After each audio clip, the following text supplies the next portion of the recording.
Emva kwesimemezelo ngoZuma, isigcawu siqhubekile sezobufakazi obumayelana nokugwazelwa kwezikhulu zikahulumeni izinkampani ezazizohlomula ngamathenda kahulumeni.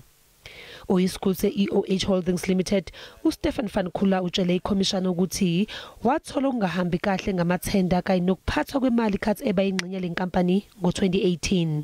Uthe wavulela icala lokugwazisa ukweba imali kahulumeni. Uthi inkampani yagcina iba nesikweletu sika 3.2 billion nakhombe ngenjumbana lokho ekufadalaleni kwemigomo yokulawula kwemali yenkampani.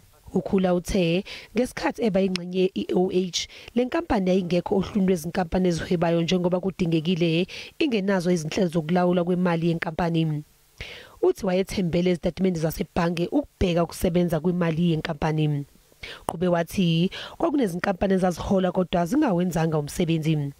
Ezinkontilekeni ezingahanjiswanga ngendlela kukhona nakuzo neye Microsoft. Uthi bathola ukuthi iminyango owezokuvikela nowezamanzi yabe ikhokhiswa imali engaphezulu komsebenzi owenziwe.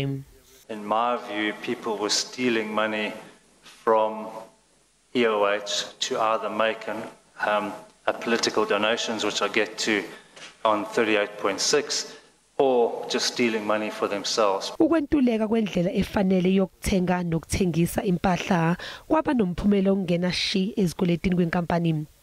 Yagcina isebenzisa imali ukuthenga impahla eyabe ingangenisi inzuzo. They invested 900 million rand into Zimbabwe.